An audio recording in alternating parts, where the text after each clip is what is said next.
Want to know how to check if a string is a pangram in Java? Well, no worries. In this video, I'm going to show you an easy step-by-step guide on how you can do it. It's super simple and under a minute, so let's get straight to it. Now, what you need to keep in mind is that a pangram is a sentence that contains every letter of English alphabet at least once.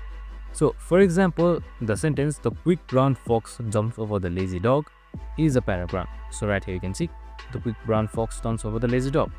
So it's a pangram because it covers all 26 letters all the way from A to Z.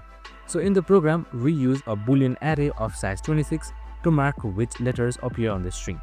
And after scanning the whole string, if all 26 slots are true, then it's a pangram. If one letter is missing, then it's not. So it's super simple and it's also interesting topic. So you can just simply see the if statements and for loops being used as well with various arrays of booleans and so on as we had discussed. So you can just simply select run, and since the quick brown fox has all of the letters of the alphabet, you can just simply select it pangram, and that's it.